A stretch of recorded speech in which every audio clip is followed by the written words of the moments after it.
जय हिंद। आपका मेज़बान आज़ाद खालिद हाजिर है। मुझे मालूम है कि आपके पास बिल्कुल भी वक्त नहीं है। हालांकि रात दिन ट्रेन के अंदर हम देखते हैं कि लोग बाग वीडियो भी देखते हैं, टिकटॉक भी देखते हैं, और क्या उसमें देखते हैं शायद वो उनको भी नहीं मालूम। और इतना भी हमने देखा है कि एक घर में 6 लोग होते हैं, 6 के 6 मोबाइल में बिजी होते हैं, कोई ना कोई वीडियो देखते रहते हैं, लेकिन वो क्या वीडियो होती है शायद वो उनको भी समझ में नहीं आता होगा। लेकिन इस सब के बावजूद हम इस बात का एहसास करते हैं कि आप बहुत बिजी हैं, इसलिए आपसे न ये हम कहेंगे न ये रिक्वेस्ट करेंगे कि आप हमारे वीडियो को लाइक करें या सब्सक्राइब करें। लेकिन हाँ, हमने इतना ज़रूर सोचा है कि अब समाज से कोई शिकायत भी नहीं की जाए, क्योंकि जिस समाज के अंदर दूध वाला सुबह को सर्दी के अंदर, बरसात के अंदर और गर्मी के अंदर घर घर कुंडी बजाकर उधार दूध बेचे, उसी समाज में लाइन में लगकर लोग शराब खरीदें, तो शायद समाज को समझने में हमको थोड़ी मेहनत और करनी पड़ेगी। इसलिए सब्सक्राइब या लाइक करने की कोई रिक्वेस्ट नहीं है। हाँ, बस इतना ज़रूर है कि अगर आपको ये लगता है कि दिल्ली के अंदर अभी हाल के विधानसभा चुनाव के दौरान बीजेपी ने जो घोषणा पत्र जारी किया था, जिसमें वादे किए गए थे कि हर छात्रा को एक स्कूटी दी जाएगी और हर परिवार को, हर घर को 2 किलो चावल मुफ्त दिए जाएंगे, तो क्या वो पूरे देश में नहीं लागू होना चाहिए? क्या वो घोषणा पत्र पूरे देश में लागू होने की आपकी मांग नहीं होनी चाहिए? इसके अलावा क्या आपको नहीं लगता कि सरकारी गोदाम से सैकड़ों टन अगर बारूद और असलहा चोरी हो जाए और एफआईआर तो दर्ज हो, लेकिन कई साल गुजरने के बाद भी उस पर कोई कार्रवाई ना हो, कोई गिरफ्तारी ना हो, कोई जांच सामने ना आए, तो आपको नहीं लगता क्या ये सवाल नहीं उठना चाहिए? क्या इसकी जांच नहीं होनी चाहिए? अगर आपको ये लगता है कि देश की सबसे बड़ी जांच एजेंसी के एक डायरेक्टर कहते हैं कि दूसरे डायरेक्टर ने 5 करोड़ की रिश्वत ली है, और दूसरे डायरेक्टर पहले वाले पे कहते हैं कि उन्होंने 3 करोड़ की रिश्वत ली है, और आपको नहीं लगता कि इस मामले की जांच होनी चाहिए और पता लगना चाहिए कि आखिर वो मामला क्या था जिसमें करोड़ों की रिश्वत लेन देन हुआ? वो देश के लिए कितना घातक था या कितना ज़रूरी था? क्या इसकी जांच नहीं होनी चाहिए? क्या आपको अगर नहीं लगता कि आसाम के अंदर 1600 करोड़ रुपए खर्च करने के बाद जिस एनआरसी को लागू करने की बात की गई थी, उसकी जांच की गई है, तो 19 लाख विदेशी घुसपैठिए कौन है, उनका नाम सामने आना चाहिए कि नहीं आना चाहिए? और क्या आपको इतना भी नहीं लगता कि कई ऐसे मामले हैं जिसको देश के सामने लाना चाहिए? 2G कोल स्कैम जैसे घोटालों में कई लाख करोड़ रुपए के घोटाले की बात तो हुई थी, लेकिन वो लाखों करोड़ रुपए गया कहाँ? इस पर क्या आपको नहीं लगता कि सवाल उठना चाहिए? क्या आपको नहीं लगता कि दाऊद इब्राहिम जैसे भगोड़े या विजय माल्या जैसे बैंकक्रप्ट को लाने के लिए जो नेताओं ने बयान दिए थे, उनकी सच्चाई सामने आनी चाहिए? अगर आपको ये लगता है कि ये सच्चाई आनी चाहिए, तो आप कम से कम इतना तो कर सकते हैं कि राष्ट्रपति महोदय से ऐसी ही कुछ और मांगों को जोड़कर एक ज्ञापन तो सौंप सकते हैं। ये तो कहा जा सकता है कि सुप्रीम कोर्ट की निगरानी में हमारी मांगों को ले लिया जाए, मांगों को हमारी कंसीडर किया जाए और उन पर जांच की जाए। अगर आपको लगता है तो इस वीडियो को ख़ास तौर से आप देखने के लिए कुछ अपने कीमती वक्त में से वक्त ज़रूर निकालें और इतना सोचें कि क्या देश के लिए कुछ सवाल ऐसे हैं जो हमें धर्मों से, जातियों से और अलग अलग बंधनों से मुक्त करके सोचने चाहिए कि नहीं सोचने चाहिए। अगर आपको लगता है तो इस वीडियो को आप देखें और कम से कम जो ये पैगाम है, ये मैसेज है, इसको समझने की कोशिश करें और वोटर्स मंच से जुड़ने की कोशिश करें। अगर आपको ये सवाल सही लगते हैं तो अपना कीमती समय ज़रूर दें और देखें कि आगे क्या है इस वीडियो में। यही मेरे देश की सबसे बड़ी सुंदरता है कि यहाँ हिंदू के बगैर मुस्लिम और माइनॉरिटी के बगैर मेजॉरिटी अधूरी है। देश में यूं तो कई ऐसे दौर आए कि जब बतौर एक भारतीय हमारा इम्तहान लिया गया, और हमें गर्व है कि हम भारतीयों ने भारत के लिए हर अग्नि परीक्षा को हंसते हुए पास किया है। लेकिन हाल के ही कुछ दिनों में जब जिंदगी के साथ भी और जिंदगी के बाद भी की पहचान बन चुकी LIC के बिकने की खबरों और लगभग हर सरकारी संस्थान, चाहे एयर इंडिया, चाहे BSNL, रेलवे या फिर दूसरे सरकारी संस्थानों के बारे में डराने वाली खबरें सुनने में आईं, तो लगा कि कहीं तो गड़बड़ है। इस सब के अलावा बेरोजगारी से जूझते हुए दौर में देश के अंदर बहन और बेटियों की इज्जत पर उन्हीं लोगों के द्वारा हमला किया जाने लगा जिनके ऊपर उनकी सुरक्षा की जिम्मेदारी थी या हमने जिन पर उनकी सुरक्षा के लिए भरोसा जताया था। साथ ही हालात ये बने कि आम इंसान तो क्या, बुलंदशहर में तो ड्यूटी दे रहे एक इंस्पेक्टर सुबोध कुमार को सरेआम मौत के घाट उतार दिया गया। इतना ही नहीं, उनके हत्यारों को सजा देने के बजाय उनको महिमा मंडित किया गया, उनका स्वागत किया गया। अगर देशवासी अब भी नहीं जागे तो शायद कहीं देर न हो जाए। आज हमको सिर्फ एक भारतीय बनकर ये सोचना होगा कि भगत सिंह, चंद्रशेखर आज़ाद, नेताजी सुभाष चंद्र बोस, अशफाकुल्लाह खान, वीर अब्दुल हमीद जैसे हजारों देशभक्तों ने इसीलिए अपनी जानों की कुर्बानी नहीं दी थी कि हम धर्मों की दीवारों में फंसकर देश के लिए सोचना ही छोड़ दें। मैं आज़ाद खालिद, एक शिक्षित किसान परिवार से केंद्र सरकार के सेवानिवृत्त ईमानदार कर्मचारी का बेटा। पिछले लगभग 22 साल से दीदी आंखों देखी, सहारा समय, इंडिया टीवी, इंडिया न्यूज़ समेत देश के कई मशहूर राष्ट्रीय चैनलों में महत्वपूर्ण पदों पर ईमानदारी से पत्रकारिता के द्वारा देश और समाज के लिए काम कर रहा हूं। ये परिचय इसलिए कि हो सकता है रातों रात मुझे गद्दार, बेईमान या अपराधी बताने की साजिश रची जाने लगे, तो कम से कम ऐसा करने वालों को मेरा सभी सरकारी और मौजूदा रिकॉर्ड दिखाकर जवाब दिया जा सकता है कि पुलिस की नाइंसाफ़ी के सबूत मीडिया द्वारा रोज़ाना सबके सामने आते हैं। गरीबों, दलितों, अल्पसंख्यकों, महिलाओं, छात्रों के साथ पुलिस का व्यवहार देखकर देश के सामने कुछ सच्चाई रख रहा हूँ, देश के सामने कुछ सच्चाई बयान करना चाहता हूँ। हो सकता है कि पहले भी कई आवाज़ों की तरह मेरी आवाज़ को भी दबा दिया जाए। इसलिए मेरे बाद अगर ये अपील आपको ठीक लगे, अपनी लगे, तो मेरी आवाज़ को आगे पहुंचा देना। भारत के आदरणीय राष्ट्रपति महोदय, श्रीमान जी, आज पूरी दुनिया के अस्तित्व के लिए पर्यावरण असंतुलन की तरह आतंकवाद भी सबसे बड़ा खतरा बन गया है। यदि दुनिया में कोई व्यक्ति आतंकी सोच या समूह के साथ जुड़कर आतंकी गतिविधियों को अंजाम देता है, तो वह व्यक्ति केवल उस देश की ही समस्या नहीं होता, बल्कि सीमाओं से हटकर पूरे विश्व और इंसानियत के लिए खतरा बन जाता है। ऐसे में आतंकवाद को किसी एक देश की समस्या नहीं मानना चाहिए, बल्कि आतंकवाद को अंतर्राष्ट्रीय समस्या मानते हुए इस पर विचार करना चाहिए। इसी को मद्देनजर रखते हुए वोटर्स मंच आज़ाद खालिद यानी मैं आज आपका ध्यान कुछ महत्वपूर्ण बिंदुओं की तरफ ले लाना चाहता हूँ। दुर्भाग्यवश किसी मासूम को जब जब सिस्टम द्वारा गलत ढंग से प्रताड़ित किया जाता है, तब तब ऐसे लोगों का कानून और सिस्टम से यकीन खत्म होता है और आतंकी और आपराधिक तत्व ऐसे लोगों को झूठी सहानुभूति दिखाकर अपनी ओर आकर्षित करते हैं और ऐसे बेगुनाह लोगों को अपने गंदे मंसूबों के लिए इस्तेमाल करते हैं। और यहीं से शुरू होता है आतंकवाद के अंधे कुएं में किसी मासूम का जाना या उसका आतंकवाद की तरफ रुझान बढ़ना, जबकि आपराधिक व आतंकी संगठनों के लिए अपने गलत मकसद के इस्तेमाल करने के लिए ऐसा प्रताड़ित व्यक्ति एक आसान टारगेट बन जाता है। इसलिए आतंकवाद को रोकने की दिशा में देशों और जातियों की सीमाओं से हटकर सही न्याय करना बेहद ज़रूरी है, ताकि विश्व और मानवता की रक्षा की जा सके। गरीब, पिछड़े, खासतौर से मुस्लिम समाज के लोगों को उत्तर प्रदेश पुलिस व भारतीय पुलिस और करप्ट सिस्टम के कुछ लोगों द्वारा अत्याचार व झूठे आरोपों में फंसाने की खबरें लगातार आती ही रहती हैं। एक भारतीय और परिवार रूपी दुनिया के सदस्य के तौर पर वोटर्स मंच आपके सामने कुछ सच्चाई रखना चाहता है। जो हम 20 सूत्रीय मांग पत्र राष्ट्रपति महोदय को सौंपना चाहते हैं, उसमें बिंदु संख्या 1 में हम चाहते हैं कि जो काफ़ी समय से अलग अलग सामाजिक संगठन व लीगल एक्सपर्ट सुप्रीम कोर्ट और सभी हाई कोर्ट्स में जजों की नियुक्ति में पारदर्शिता की मांग करते रहे हैं, उनकी मांग है कि जजों और चीफ जस्टिसों की नियुक्ति में पारदर्शिता और वरिष्ठता और राजनीतिक हस्तक्षेप के बगैर जो है उनकी नियुक्ति की जाए। साथ ही वरिष्ठता के आधार पर दलितों, पिछड़ों व अन्य आरक्षित वर्गों की भागीदारी सुनिश्चित की जाए। कोर्ट रूम और जजों के चैम्बर्स में कैमरे लगाए जाएं और कोर्ट में सुनवाई ऑन रिकॉर्ड हो और आदेश को तत्काल रिकॉर्ड और मीडिया पर लाइव स्ट्रीमिंग की जाए। यानी जजों की सुप्रीम कोर्ट में और हाई कोर्ट में नियुक्ति के दौरान पारदर्शिता होनी चाहिए। ये मांग नंबर हमारी 1 है, जो कि पहले भी बहुत से संगठन और लीगल एक्सपर्ट उठा चुके हैं।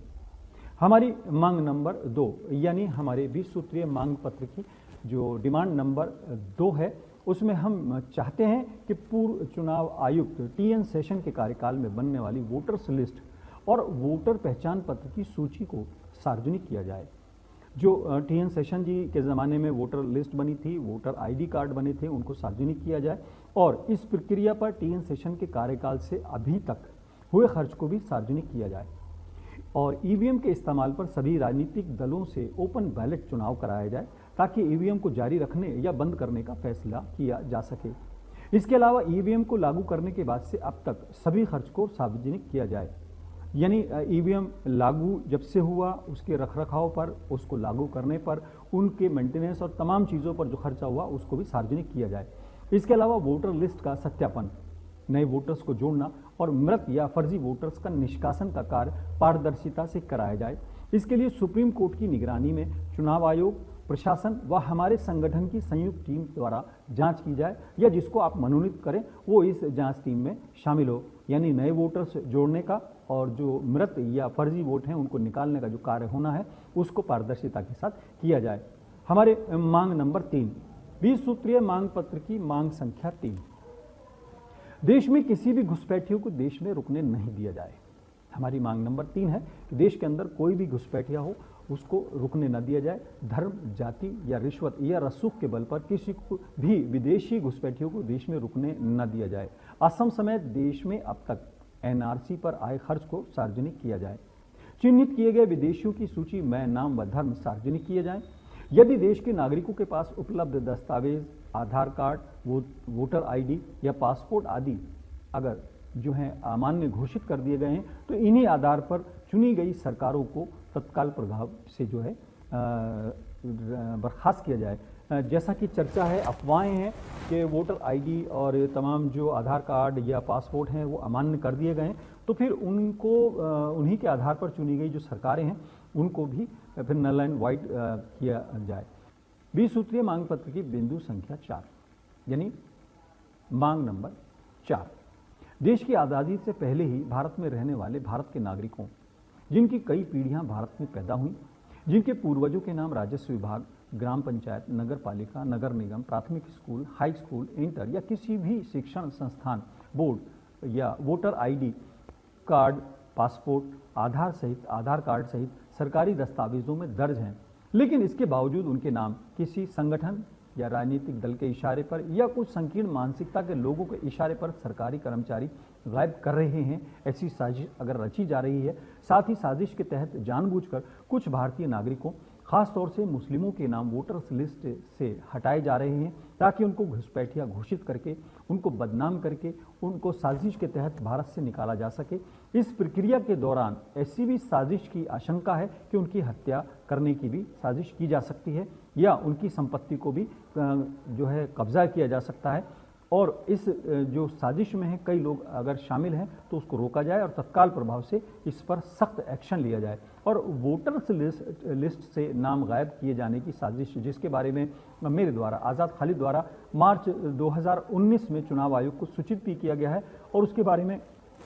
जवाब भी आए हैं, उसके बारे में प्रक्रिया भी चल रही है, उसको भी संज्ञान में लिया जा सकता है, उसको भी शामिल किया जा सकता है। तो ऐसे जो अधिकारी हैं जो किसी की इशारे पर या किसी साजिश के तहत लोगों के नाम उड़ा रहे हैं या लोगों को परेशान कर रहे हैं या उनके नाम गायब करके कोई बड़ी साजिश को अंजाम देने की कोशिश कर रहे हैं, तो ऐसे लोगों के खिलाफ सख्त कार्रवाई की जाए और जो भारतीय दंड संहिता है, आईपीसी के जो सेक्शंस हैं या इंडियन सर्विस एक्ट है या संबंधित धाराओं में उनके खिलाफ एफआईआर दर्ज करा के तत्काल प्रभाव से गिरफ्तार करके उनके खिलाफ सख्त कार्रवाई की जाए, क्योंकि ये देश की पूरी सिस्टम की साख का सवाल है और चुनाव आयोग की और ख़ास तौर से वोटर लिस्ट की जो क्रेडिबिलिटी है उसका सवाल है। 20 सूत्रीय मांग पत्र की बिंदु संख्या 5, 20 सूत्रीय मांग पत्र का जो हमारी मांग है और जिसमें वो 5 नंबर पे हम कहना चाहते हैं कि बाबरी मस्जिद मामले पर सुप्रीम कोर्ट द्वारा सुनाए गए फैसले का संज्ञान लिया जाए।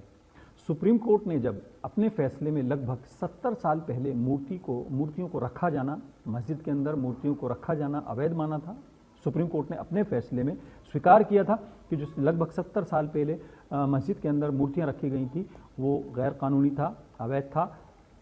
उसका संज्ञान लिया जाए और ख़ास तौर से बाबरी मस्जिद के निर्माण के लिए किसी मंदिर को ढहाने के सबूत भी सुप्रीम कोर्ट को नहीं मिले थे। यानी सुप्रीम कोर्ट ने माना था कि बाबरी मस्जिद को बनाते समय या उसके बनाने के लिए किसी मंदिर को नहीं ढाया गया है, उसके बनाने के लिए मंदिर को नहीं ढाया गया है, इसका संज्ञान लिया जाए। और कोर्ट के आदेशों के विरुद्ध, कोर्ट के आदेश थे, बावजूद इसके 6 दिसंबर 1992 को कुछ आतंकियों द्वारा बाबरी मस्जिद को ढाया गया, गिराया गया, तो ये भी सुप्रीम कोर्ट ने गैर कानूनी माना है, यानी उसको भी अवैध माना है। 6 दिसंबर 1992 की घटना को भी सुप्रीम कोर्ट ने अवैध मानते हुए कहा है कि वो भी गलत था। इस आधार पर बाबरी मस्जिद के मामले पर पुनर्विचार याचिका को खुली कोर्ट में मीडिया के सामने लाइव सुना जाए। यानी मांग संख्या 5 में सुप्रीम कोर्ट के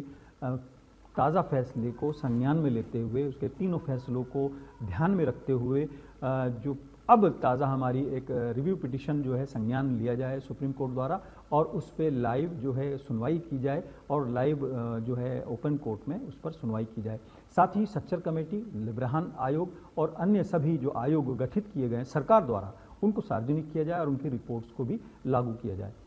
बिंदु संख्या 6,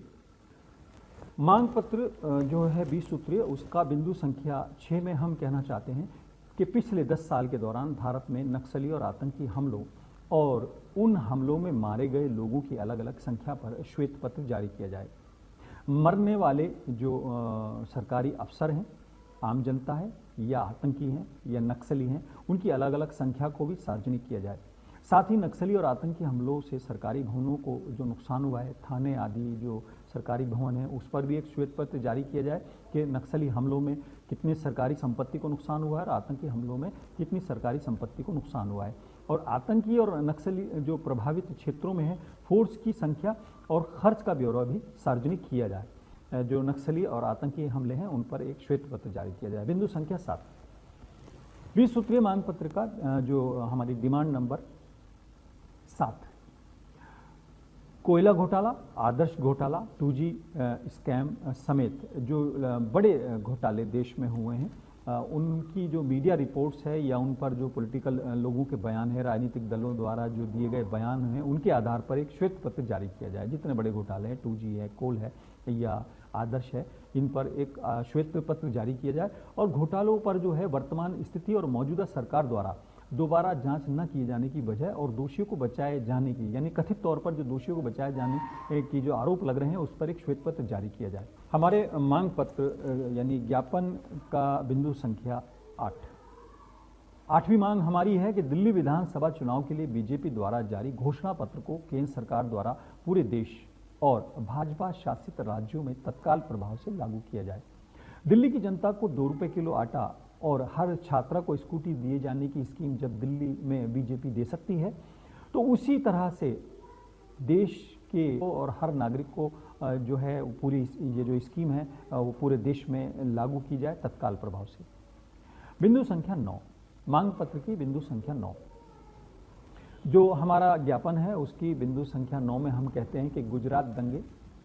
जज लोया की मौत, गुजरात में हुए police encounters, Babu Bajrangi, Sadhvi Pragya, Maya Kodnani, Nanavati commission, IG Banjara, Aseemanand, major Kulkarni की जांच और दस्तावेज व उसकी रिपोर्ट को सार्वजनिक किया जाए। साथ ही इन मामलों पर पुलिस की जांच और सीबीआई की जांच को भी सार्वजनिक किया जाए और पुलिस और सीबीआई की चार्जशीट को भी सार्वजनिक किया जाए। इस पूरे मामले पर एक श्वेत पत्र सरकार द्वारा जारी किया जाए, श्वेत पत्र लाया जाए। और 1984 का जो सिख नरसंहार है, मेरठ, बिजनौर, मलियाना, मुरादाबाद, बिजनौर, मिर्चपुर में हम के दंगों को पे जो जांच हुई है और पीलीभीत की जो मुठभेड़ समेत जो बड़े भी दंगे हुए हैं देश में, जितने भी मेजर राइट्स हुए हैं, उनकी जांच ओपन कोर्ट में कराकर जो है जांच कराई जाए और ओपन कोर्ट में उस पर सुनवाई की जाए। यानी इनकी जांच कराई जाए, अगर जांच हो गई है तो उसको सार्वजनिक किया जाए, क्या कार्रवाई हुई है उसको सार्वजनिक किया जाए और ओपन कोर्ट में उसके दोषियों के खिलाफ कार्रवाई की जाए और जो भी जांच हुई है उसको सार्वजनिक किया जाए। बिंदु संख्या 10, हमारी मांग पत्र की बिंदु संख्या 10, आसाराम, राम रहीम जैसे कई आरोपियों की तरह स्वामी चिन्मयानंद व कई अन्य रसूखदार राजनीतिक और सभी दलों के नेताओं व बाबाओं पर लगे रेप व छेड़छाड़ के आरोपों की ओपन कोर्ट में लाइव मीडिया पर सुनवाई की जाए। साथ ही LIC, air India, BSNL, railway सहित अन्य सरकारी उपक्रमों के निजीकरण व रिजर्व बैंक की रिजर्व राशि को पहली बार लिए जाने के मामले पर श्वेत पत्र जारी किया जाए। इसके अलावा जनता ने जब सरकार चुनी है तो फिर सरकारी संस्थानों को निजी हाथों में दिए जाने को सरकार की नाकामी भी घोषित किया जाए। यानी सरकार अगर चुनी है तो सरकारी उपक्रम अगर बेचे जा रहे हैं या उनको नहीं चलाया जा रहा तो इसको सरकार की नाकामी के तौर पर बाकायदा घोषित किया जाए। और बिंदु संख्या 11, मांग पत्र की बिंदु संख्या 11 यानी डिमांड जो हमारी है, जो हमारा ज्ञापन है, उसके बिंदु संख्या 11 में हम कहना चाहते हैं कि भारत में अलग अलग जातियों द्वारा आरक्षण के लिए प्रदर्शन, नॉर्थ ईस्ट में जो है सीए पर विरोधी जो आंदोलन था, नॉर्थ ईस्ट में सीए विरोधी आंदोलन, तमाम आरक्षण विरोधी आंदोलन, सीए का जो आंदोलन है नॉर्थ ईस्ट में वो, और गंगा जल लाने वाले कांवड़ियों की तोड़फोड़, इन तमाम चीज़ों पर एक श्वेत पत्र जारी किया जाए। इस सब के दौरान सरकारी संपत्ति के नुकसान, मरने वालों की तादाद, पुलिस की कार्रवाई, आरोपी की गिरफ्तारी और आरोपियों के लगाए गए पोस्टरों को सार्वजनिक किया जाए। यानी ये जितने भी मामले हुए हैं, जितने आरक्षण विरोधी आंदोलन हुए हैं पूरे देश में, कांवड़ियों द्वारा तोड़फोड़ हुई है, नॉर्थ ईस्ट में जो तोड़फोड़ हुई है, या जितनी भी कांवड़ के दौरान कोई भी गतिविधि हुई है, उसमें सरकारी संपत्ति को कितना नुकसान हुआ, कितने लोगों की गिरफ्तारी हुई है, कितने लोगों के पोस्टर लगे, और ये तमाम चीज़ें, इस पर एक श्वेत पत्र जारी किया जाए और एक सार्वजनिक किया जाए। साथ ही कांवड़ यात्रा के दौरान हरिद्वार से लेकर देश भर में रास्तों के बाधित होने पर से जो है कितना नुकसान हुआ, उस पर कितना खर्चा आया, उसके मेंटेनेंस पर पिछले 10 साल के दौरान, इस पर एक श्वेत पत्र जारी किया जाए। और कांवड़ियों के सरकारी स्वागत और उन पर आईजी द्वारा हेलीकॉप्टर से फूलों की वर्षा पर होने वाले सरकारी खर्च का भी ब्यौरा सार्वजनिक किया जाए। बिंदु संख्या 12, हमारे ज्ञापन के बिंदु संख्या 12, मध्य प्रदेश समेत देश भर में आईएसआई और पाकिस्तान के लिए काम करने के आरोप में गिरफ्तार होने वाले जासूसों के नाम सार्वजनिक किए जाएं। साथ ही माधुरी गुप्ता समेत जासूसी या देश विरोधी आरोपों में पकड़े गए सरकारी अधिकारियों के नाम और उन पर कार्रवाई पर एक श्वेत पत्र जारी किया जाए। अब तक पकड़े गए सभी जासूसों पर लगाए गए जो आरोप हैं, उनके खिलाफ जो उनके पोस्टर लगाए गए हैं, उनकी पहचान के लिए देश भर में कैसे पोस्टर लगाए गए, उनका विवरण जो है देश को बताया जाए, देश की जनता को बताया जाए। मॉब लिंचिंग, ग्राहम स्टेन और कुछ ईसाई मिशनरीज से जुड़े लोगों की हत्या और गिरजाघरों पर हमलों के आरोपियों के विरुद्ध की गई कार्रवाई पर भी एक श्वेत पत्र जारी किया जाए। और वर्तमान में आरोपी किस राजनीतिक पद पर या जनप्रतिनिधि के तौर पर किस पार्टी के साथ कार्यरत हैं या ये क्या कर रहे हैं, इसको भी सार्वजनिक किया जाए। बिंदु संख्या 13, ज्ञापन का जो बिंदु है, हमारे मांग है वो 13 नंबर पर है। नीरव मोदी, विजय माल्या, दाऊद समेत देश छोड़कर भागने वाले बैंकरप्ट या आपराधिक लोगों को स्वदेश लाने को लेकर मीडिया रिपोर्ट्स, सरकार के मंत्रियों के सभी बयानों व संपूर्ण प्रक्रिया और उस पर होने वाले सरकारी खर्च को सार्वजनिक किया जाए। इन तमाम लोगों के बारे में कहा जा रहा था कि आ गए हैं, आने वाले हैं, पकड़ लिए गए हैं, बहुत जल्द आ रहे हैं, तो उसकी वस्तुस्थिति क्या है और उस पर कितना खर्चा है, इसको सार्वजनिक किया जाए। इसके अलावा मध्य प्रदेश व राजस्थान के सरकारी गोदामों से दर्जनों ट्रकों में टनों बारूद गायब होने के बारे में की गई एफआईआर और जांच और उस पर की गई कार्रवाई को सार्वजनिक किया जाए और एक श्वेत पत्र लाया जाए इस मामले में कि वो बारूद, वो हथियार या वो गोला बारूद जो है कहाँ गया, आतंकियों के पास गया या कि कहाँ ले गए वो लोग, टनों बारूद जो है वो कहाँ गया, इस पर एक श्वेत पत्र जारी किया जाए। बिंदु संख्या 14, मांग पत्र की जो पॉइंट नंबर 14, ज्ञापन का बिंदु संख्या 14, हमारी मांग संख्या 14, सुप्रीम कोर्ट के 4 जजों द्वारा प्रेस कॉन्फ्रेंस में उठाई गई मांगों और सरकार द्वारा की गई कार्रवाई को सार्वजनिक किया जाए। इसके अलावा सुप्रीम कोर्ट के पूर्व चीफ जस्टिस रंजन गोगोई के खिलाफ छेड़छाड़ के आरोप लगाने वाली महिला की शिकायत, सरकार द्वारा की गई कार्रवाई पर श्वेत पत्र जारी किया जाए और सुप्रीम कोर्ट के दिशा निर्देश पर इस पूरे मामले में क्या कार्रवाई हुई, यानी उस सुप्रीम कोर्ट के जो दिशा निर्देश हैं उसके आधार पर छेड़छाड़ के आरोप लगाने वाली जो महिला है जिसने रंजन गोगोई साहब पर आरोप लगाए थे, उस पर क्या कार्रवाई हुई, उस पर एक श्वेत पत्र जारी किया जाए और इस मामले पर सुप्रीम कोर्ट के दिशा निर्देश में ही ओपन कोर्ट में लाइव सुनवाई की जाए। अगर पीड़िता को इंसाफ मिल गया है तो बताया जाए और अगर नहीं मिला है तो वर्तमान में उस पर ओपन कोर्ट में सुनवाई की जाए। ज्ञापन की बिंदु संख्या 15,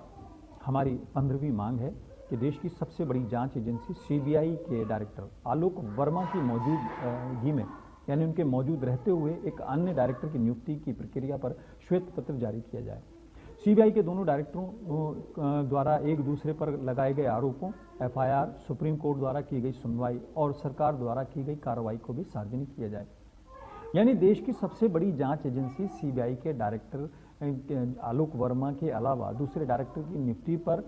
श्वेत पत्र जारी किया जाए। दूसरे जो आरोप एक दूसरे पर उन्होंने लगाए थे कि उन्होंने रिश्वत ली है, उन्होंने कहा था इन्होंने रिश्वत ली है, तो उस पर क्या कार्रवाई हुई है और क्या मौजूदा स्थिति है, उस पर एक श्वेत पत्र लाया जाए। ज्ञापन की मांग संख्या 16वें बिंदु में हम ये जानना चाहते हैं, देश जानना चाहता है कि देश में आतंकी गतिविधियों में शामिल होने के आरोप में पकड़े गए कितने हिंदू और मुस्लिम लोगों की जेलों में मौत हुई, इनमें कितनों को सजा हुई और कितने बरी हुए, ये सार्वजनिक किया जाए। देश भर की जेलों में पिछले 10 साल से अब तक बंद मुस्लिमों, दलितों और अन्य धर्मों के व जातियों के लोगों की सूची जो है वो सार्वजनिक की जाए।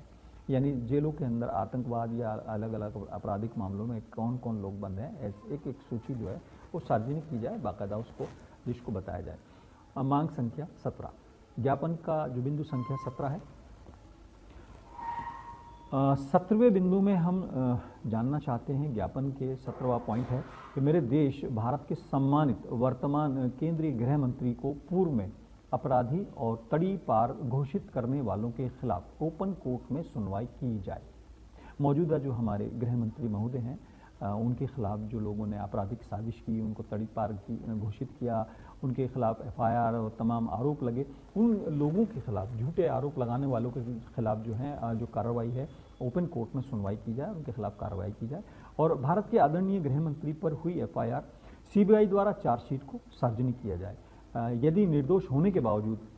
उनको झूठे आरोपों में फंसाया गया था तो दोषी सीबीआई और पुलिस अधिकारियों के खिलाफ कार्रवाई पर श्वेत पत्र जारी किया जाए। केंद्र सरकार के पिछले 5 साल के कार्यकाल, यानी इससे पिछला जो टेन्यूर है पूरे 5 साल का वो, और अब जब वो खुद गृह मंत्री बन गए हैं, गृह मंत्री बनने के बाद जो दोषी अफसर थे जिन्होंने निर्दोष होने के बावजूद उनको फंसाया, उनके खिलाफ एफआईआर की, उनको अलग अलग मामलों में नामित किया, ऐसे दोषी अफसरों और पुलिसकर्मियों व सीबीआई के अफसरों के खिलाफ कार्रवाई पर श्वेत पत्र जारी किया जाए। इस टेन्योर में भी हमारे देश के सम्मानित और निर्दोष नेता और वर्तमान गृह मंत्री के विरुद्ध झूठे आपराधिक आरोप व तड़ीपार घोषित करने वालों के खिलाफ एफआईआर दर्ज की जाए और ओपन कोर्ट में लाइव मीडिया के सामने सुनवाई की जाए और इस मामले में अब तक की जांच रिपोर्ट को भी सार्वजनिक की जाए। जो हमारे जनप्रतिनिधि हैं, आदरणीय गृह मंत्री हो गए हैं अब तो, उनके खिलाफ जो साजिश हुई थी उस पर भी एक श्वेत पत्र जारी किया जाए। बिंदु संख्या 18, मांग पत्र का बिंदु संख्या 18, इसमें सीएए, एनआरसी और डिटेंशन सेंटर्स को लेकर प्रधानमंत्री महोदय द्वारा रामलीला ग्राउंड में दिए गए बयान और इन्हीं मुद्दों पर केंद्रीय गृह मंत्री अमित शाह के बयान एक दूसरे से अलग अलग होने पर श्वेत पत्र जारी किया जाए। दोनों बयान अलग अलग थे, गृह मंत्री महोदय का भी और प्रधानमंत्री महोदय का, तो उस पर एक श्वेत पत्र जारी किया जाए कि आखिर ऐसा क्यों हुआ, इसके लिए दोनों के सचिवालय या इसके लिए जिम्मेदार लोगों के विरुद्ध क्या कार्रवाई की गई। साथ ही स्पष्ट करें कि पीएम या संसद में दिए गए जवाब या गृह मंत्री के बयान में से कौन सा जवाब सच है, कौन सा बयान सत्य है और कौन सा झूठा, किसने झूठ बोला, ये भी स्पष्ट किया जाए। देश को बताया जाए कि कुछ संदिग्ध संगठनों द्वारा फर्जी तरीके से लाखों की तादाद में पुलिस व सेना की वर्दी खरीदने की खबरों, पुलिस और जवानों के सत्यापन पर श्वेत पत्र जारी किया जाए। यानी बीच में अफवाह उड़ रही थी कि लाखों की तादाद में पुलिस की वर्दी खरीदी गई है, तो उस पर एक श्वेत पत्र लाया जाए और बताया जाए कि इस खबर की या इस अफवाह की सच्चाई क्या है। मांग पत्र की बिंदु संख्या 19, हमारे जो ज्ञापन है उसमें हम 19वें पॉइंट पर जानना चाहते हैं कि उत्तर प्रदेश में कई दिन पूर्व घोषित नागरिकता संशोधन एक्ट के विरुद्ध प्रदर्शन के दौरान पुलिस की नाकामी व मुख्यमंत्री के बदला लेने वाले बयानों को मद्देनजर रखते हुए मारे गए लोगों को मुआवजा दिया जाए। यानी जब पहले ही घोषित कर दिया गया था कि एनआरसी के या सीएए के विरुद्ध प्रदर्शन किया जाएगा, तो ऐसे में पुलिस की जो नाकामी रही है उसको काबू करने में, मेंटेन करने में, और मुख्यमंत्री महोदय को गलत जानकारी दी गई जिसकी वजह से उन्होंने उत्तेजित होकर या मजबूरनवश या किसी वजह से कहा कि बदला लिया जाएगा। इन तमाम बातों को मद्देनजर रखते हुए जो निर्दोष लोग मारे गए हैं उनको जांच के उपरांत अगर वो निर्दोष हैं या उनके मौत हुई है तो उनको उचित मुआवजा दिया जाए और दोषी पुलिसकर्मियों के विरुद्ध एफआईआर दर्ज करते हुए कानूनी कार्रवाई की जाए। अगर वो निर्दोष लोग मारे गए हैं तो दोषी पुलिस अफसरों के खिलाफ कार्रवाई की जाए, एफआईआर दर्ज की जाए। अगर प्रदर्शनकारी आपराधिक थे या उनका कोई रिकॉर्ड ऐसा था तो जांच में वो भी स्पष्ट किया जाए, और अगर निर्दोष थे तो दोषी पुलिसकर्मियों के खिलाफ एफआईआर दर्ज की जाए और मामले की सर्वदलीय और जुडिशियल या उच्च स्तरीय जांच कराई जाए। इस पूरे मामले की जो है सर्वदलीय, उसमें सभी दलों के लोग मौजूद होने चाहिए, जुडिशियल इंक्वायरी होनी चाहिए, यह हमारी डिमांड है। इसके अलावा जो है डीयू के छात्र नजीब को तलाश किए जाने पर श्वेत पत्र जारी किया जाए। साथ ही देश भर में मॉब लिंचिंग, बुलंदशहर में इंस्पेक्टर सुबोध की हत्या और प्रदेश में जेवर एयरपोर्ट के अधिकृत जमीन को जब अभी कब्जे में लेने के लिए पिछले दिनों सरकारी अफसर गए थे, उनके साथ जो मारपीट की गई थी उस मामले समेत पिछले कुछ जो मामले उनकी सीसीटीवी फुटेज और रिपोर्ट को सार्वजनिक किया जाए। यानी चाहे वो मॉब लिंचिंग का मामला हो, इंस्पेक्टर सुबोध की हत्या का मामला हो, नजीब के गायब होने का मामला हो, इस पर एक श्वेत पत्र जारी किया जाए और सीसी फुटेज के आधार पर जो कार्रवाई हुई है उसको सार्वजनिक किया जाए। जेवर एयरपोर्ट के अधिग्रहण की गई ज़मीन को कब्जे में लिए जाने के समय जो सरकारी अफसरों को मारपीट की गई है, उनको दौड़ा दौड़ा के पीटा गया, उस पर एक श्वेत पत्र जारी किया है। और उत्तर प्रदेश में सीए के विरोध में हुए प्रदर्शन के दौरान कथित प्रदर्शनकारियों की फुटेज की जांच को भी सार्वजनिक किया जाए। इन सभी मामलों में क्या कार्रवाई की गई है, कितने लोगों के पोस्टर लगाए गए हैं, सभी मामलों में उसको सार्वजनिक किया जाए। यानी बिंदु संख्या 20 में हमारी मांग है कि बाबरी मस्जिद के अंदर जो सबसे पहले अवैध रूप से मूर्ति रखे जाने पर फैजाबाद पुलिस द्वारा लिखी गई एफआईआर पर की गई कार्रवाई पर एक श्वेत पत्र जारी किया जाए। यानी लगभग 70 साल पहले जो एक एफआईआर दर्ज हुई थी, जो सबसे पहले मूर्ति रखे जाने के खिलाफ एफआईआर फैजाबाद पुलिस ने दर्ज की थी, उस पर जो अब तक कार्रवाई हुई है उस पर एक श्वेत पत्र जारी करे सरकार कि उसमें पुलिस ने क्या कार्रवाई की। उसके अलावा 6 दिसंबर 1992 को अदालत के आदेशों के खिलाफ बाबरी मस्जिद को गिराने वाले लोगों के खिलाफ हुई एफआईआर पर कार्रवाई पर भी श्वेत पत्र जारी करे। पहली बार मूर्ति रखी गई, एफआईआर दर्ज हुई। 6 दिसंबर 1992 को बाबरी मस्जिद गिराई गई, एफआईआर दर्ज हुई। दोनों एफआईआर पर क्या कार्रवाई हुई उस पर एक श्वेत पत्र जारी किया जाए। उसके अलावा 6 दिसंबर 1992 में आतंकियों द्वारा बाबरी मस्जिद को गिराने की वारदात पर सुप्रीम कोर्ट में कंटेम्प्ट ऑफ कोर्ट की कार्रवाई और आरोपियों के विरुद्ध ओपन कोर्ट में लाइव सुनवाई की जाए। 6 दिसंबर 1992 को जो वारदात हुई है उस पर कोर्ट का आदेश था यथास्थिति बनाए रखने का, तो इस पर कंटेम्प्ट ऑफ कोर्ट के तहत जो कार्रवाई है वो ओपन कोर्ट में हो। अगर ऐसा हुआ है तो वो सुनवाई होनी चाहिए, लाइव सुनवाई होनी चाहिए। भारत के आदरणीय राष्ट्रपति महोदय के समक्ष पीड़ितों और उत्पीड़ित समाज की ओर से 20 सूत्रीय ज्ञापन सौंपने की हम आज्ञा चाहते हैं। साथ ही हम वर्तमान हालात पर कुछ सच्चाई रखना चाहते हैं। आपकी अनुमति के लिए अपना प्रार्थना पत्र प्रस्तुत कर रहे हैं। भारत के संविधान ने हमें जो अधिकार दिए हैं उनके तहत संवैधानिक तरीकों से दुनिया के सामने, आपके सामने एक बड़ी चुनौती से आपको आगाह करने के लिए हम कुछ बिंदु रखना चाहते हैं। वोटर्स मंच शांतिपूर्वक ढंग से अपनी 20 सूत्रीय मांगों की ओर आपका ध्यान आकर्षित करना चाहता है। इसके लिए हम सभी लोग खाली हाथ चलकर राष्ट्रपति महोदय को राष्ट्रपति भवन में एक ज्ञापन देना चाहते हैं कि इस दौरान वोटर्स मंच के आज़ाद खालिद के साथ साथ मंच के सदस्य व वो तमाम लोग जो ज्ञापन देने के लिए राष्ट्रपति महोदय से मिलना चाहते हैं, वो अपने अपने गले में अपनी पहचान पत्र, अपनी आईडी या अपना कोई भी ऐसा पहचान पत्र डाले रखेंगे जिससे कि उनकी शनाख्त हो सके, उनकी पहचान हो सके। साथ ही हम सभी लोग अपने हाथ अपने सिर के ऊपर ऐसे बांध कर आना चाहते हैं ताकि हमारे बीच कोई फर्जी या कोई गलत एलिमेंट आकर प्रदर्शनकारी के तौर पर कोई गलत काम को अंजाम न दे सके। कि ज्ञापन देने के लिए अलग अलग शहरों से आने वाले लोग जो दिल्ली आना चाहते हैं, देश भर के अलग अलग शहरों से उनके लिए लाने वाली बसें, ट्रेन या जिस भी वाहन में वो आना चाहते हैं उनकी निगरानी रखी जाए, उन लोगों की भी निगरानी रखी जाए स्थानीय स्तर पर, जिसके लिए स्थानीय स्तर पर थाने या जिला प्रशासन द्वारा बसों, ट्रेनों व निजी वाहनों की दिल्ली तक निगरानी की जाए। राष्ट्रपति भवन पहुंचने से कम 4 किलोमीटर पहले सुप्रीम कोर्ट व लाइव मीडिया की निगरानी में सभी की पहचान पत्र की जांच की जाए। साथ ही इस दौरान सभी की तलाशी ली जाए और ज्ञापन सौंपे जाने तक हम लोगों के हाथ सिर पर ऐसे ही बंधे रहने दिया जाए।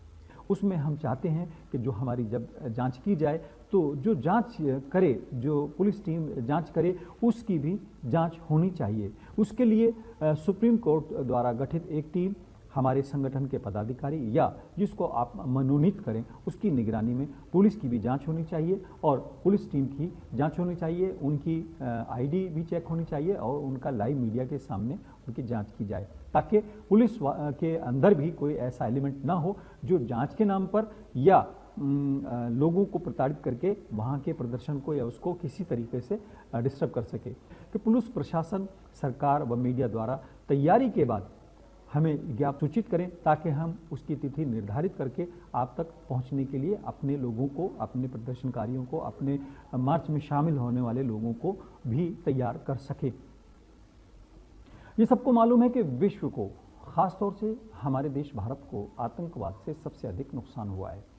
साथ ही प्रधानमंत्री नरेंद्र मोदी द्वारा आतंक के विरुद्ध विश्व समुदाय को साथ लेकर चलाया गया अभियान भी सराहनीय कदम है। ऐसे में आदरणीय राष्ट्रपति महोदय से अपील है कि हमारे प्रार्थना पत्र पर विचार के उपरांत उसे स्वीकार करने के लिए यथाशीघ्र हमें समय प्रदान करें। बहुदीय आज़ाद खालिद, संयोजक वोटर्स मंच। जय हिंद।